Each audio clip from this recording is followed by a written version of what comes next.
냄비밥 많이들 어려워하시더라고요. 더 이상 냄비밥 어려워 마세요. 실패 없는 냄비밥 만들어 볼게요. 맛있는 냄비밥은 다들 이렇게 만들더라고요. 10분, 15분 법칙만 지키시면 전기밥솥보다 쉽게 냄비밥 만들 수 있어요. 그리고 전 냄비밥 먹어보고 밥맛이 이렇게나 달고 맛있었나고 놀랐었어요. 이 말 듣고 혈당 걱정하시는 분들을 위한 한 가지 팁도 알려드릴게요. 저도 사실 처음엔 냄비밥 하는 게 어려워 주물 냄비 사용을 주저했었어요. 그래서 여러 영상과 책을 보며 2주 동안 매일 주물 냄비밥을 시도해 보았습니다. 하루하루 해나가면서 이거였었구나 하는 포인트들 알려드릴게요. 저처럼 주물 냄비밥 어려워하셨던 분들 오늘 이 영상으로 해결해 보세요. 냄비밥 이것만 지키면 됩니다. 10분, 15분의 법칙. 물이 자박자박하게 끓어오르면 이때 중약불에 10분, 그리고 불을 끄고 뜸들이기 15분이면 완성입니다.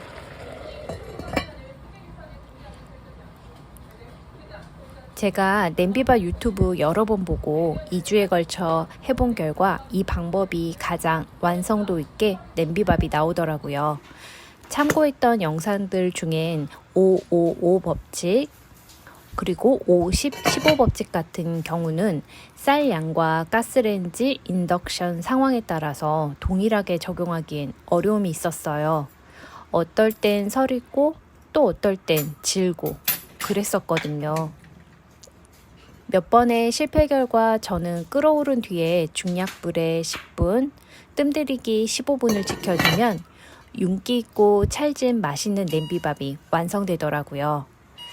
그럼 직접 냄비밥을 하면서 더 자세히 설명해 드릴게요.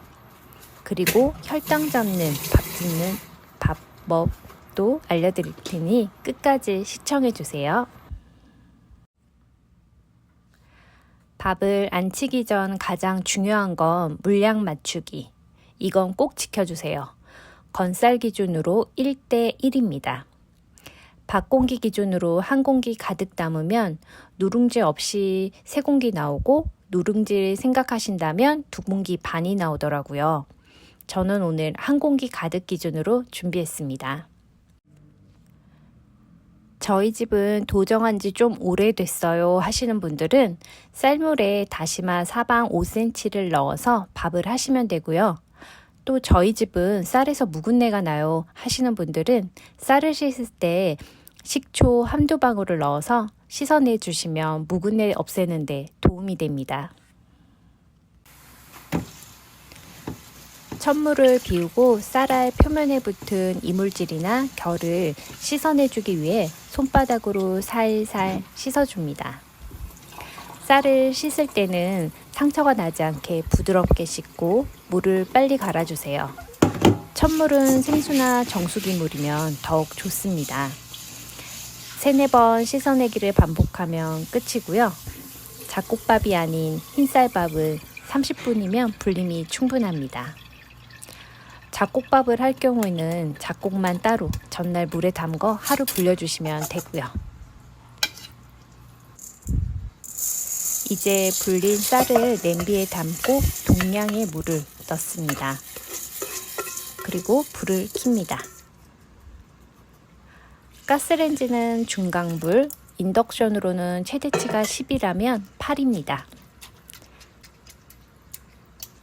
냄비 뚜껑을 닫습니다. 뚜껑을 안 닫고 끓이는 경우도 있는데 그렇게 하셔도 됩니다. 그런데 뚜껑을 닫으면 완성되었을 때 밥알이 찰기가 있고 윤기가 돌더라고요. 저는 이걸 선호해서 이후로는 뚜껑을 닫습니다. 그리고 냄비밥 뚜껑 열면 큰일 나는 것처럼 생각하시는 분들 많이 계시는데요. 저도 처음엔 그랬어요. 근데 뚜껑을 중간에 살짝 열어보아도 괜찮아요. 길게만 열어놓지 않으시면 됩니다. 점점 어렵지 않게 느껴지시나요? 물이 바글바글 끓기 시작하면 저는 여기에 올리브유를 한 스푼 가득 넣어줍니다.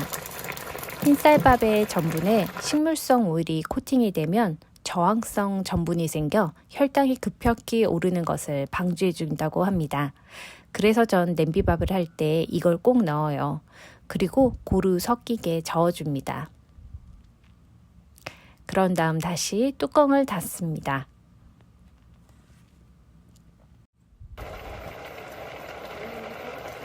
보글보글 끓는 물이 잦아들 때까지 거의 안 보일 정도.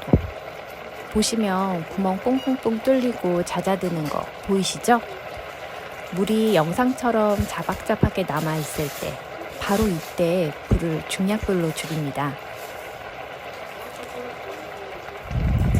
이때부터 10분의 공식이 적용합니다. 그리고 뜸들이기 15분.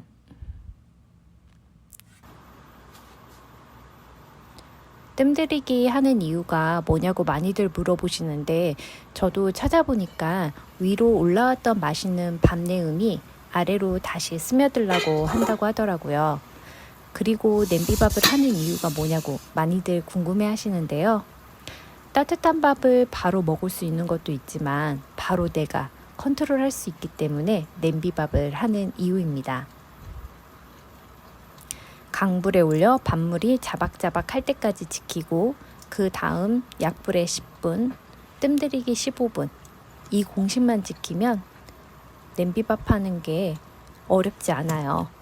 이렇게 하면 전기밥솥보다도 시간이 적게 걸리거든요.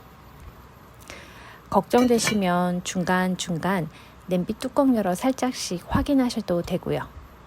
대신 뜸들일 때는 열지 마세요. 뜸들이기가 끝나면 뚜껑을 열고 밥을 골고루 섞어냅니다. 오, 이번에도 찰지게 잘 되었어요.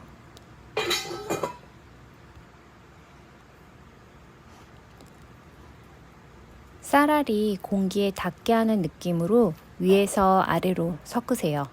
나중에 섞으면 밥이 굳어 맛이 없어집니다.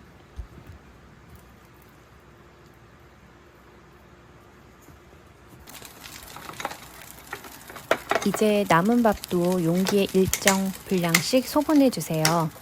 냉장고에 보관해서 나중에 먹을 때 꺼내서 렌지에 데워 드시면 됩니다.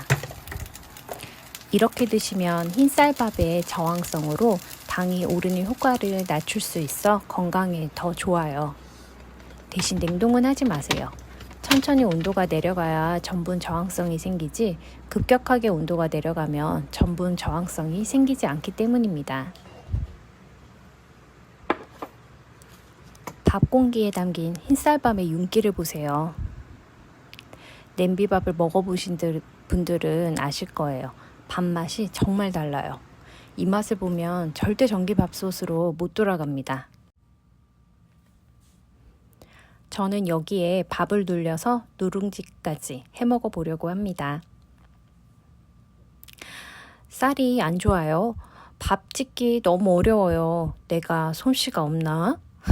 아니에요. 냄비밥으로 바꾸시면 윤기 있고 찰지고 정말 맛있는 밥 한 공기 드실 수 있습니다. 이 영상 하나로 냄비밥 짓는 거 실패 없이 성공하셔서 따뜻하고 맛있는 밥 드시고 건강도 챙기시길 바래요. 흰쌀 냄비밥이 익숙해지셨다면 추가로 잡곡밥, 야채, 전복 등 얹은 솥밥도 하셔서 나를 위한 건강한 한 끼 식사의 즐거움을 알아가셨으면 좋겠어요. 나중에 추가로 다양한 솥밥 영상도 올려볼게요. 도움이 되셨다면 냄비밥 하실 때 다시 꺼내볼 수 있도록 구독과 좋아요 부탁드립니다.